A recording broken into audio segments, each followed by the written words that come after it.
আজকে আমরা আছি দেবী হিড়িম্বা টেম্পল। এই হিড়িম্বা হলেন ভীমের স্ত্রী।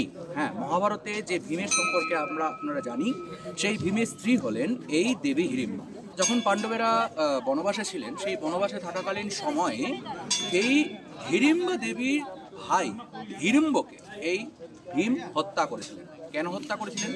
এই হিড়িম্ব অত্যন্ত অত্যাচারী একজন রাক্ষস ছিলেন, রাক্ষস রাজা ছিলেন এবং এই পুরো অঞ্চলের অধিপতি ছিলেন।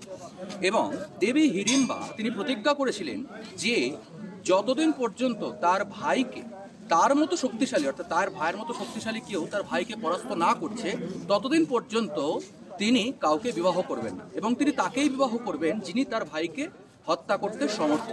এবং আলটিমেটলি আমরা মহাভারতের গল্পে দেখতে পাই যে স্বয়ং ভীম এই হিড়িম্বকে হত্যা করেন এবং তারপরে দেবী হিড়িম্বার সঙ্গে তার বিবাহ হয় এবং তাদের পুত্রের নাম আপনারা জানেন অবশ্যই, তার পুত্রের নাম হলো ঘটোৎকচ। এই ঘটোৎকচের নাম ঘটোৎকচ কেন হয়েছিল জানেন? কারণ তার মস্তকটি ঘটের মতো ছিল বা মস্তকটি ঘটের আকারের মতো ছিল, তাই জন্য ভীম তার পুত্রের নাম দিয়েছিলেন ঘটোৎকচ। অত্যন্ত উৎকচ বা অত্যন্ত সুন্দর একটি ঘটের মতো তার মস্তক ছিল বলে তার নাম হয়েছিল ঘটোৎকচ। এই ভীম এবং হিড়িম্বা দেবীর পুত্র ঘটোৎকচ মহাভারতের যুদ্ধে একটি অত্যন্ত গুরুত্বপূর্ণ ভূমিকা গ্রহণ করেছিলেন।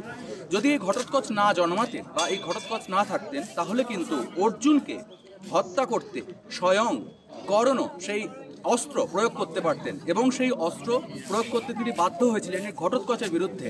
যদি সেটা তিনি না করতেন, তাহলে কিন্তু কর্ণ অর্জুনকে হত্যা করতে পারতেন এবং যুদ্ধে পাণ্ডবরা পরাস্ত হতে পারতেন।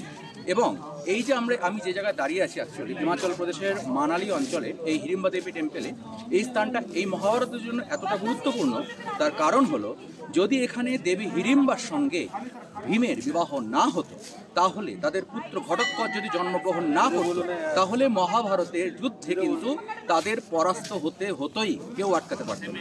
তো দেখুন, এটিই হলো দেবী হিড়িম্বা দেবী টেম্পল।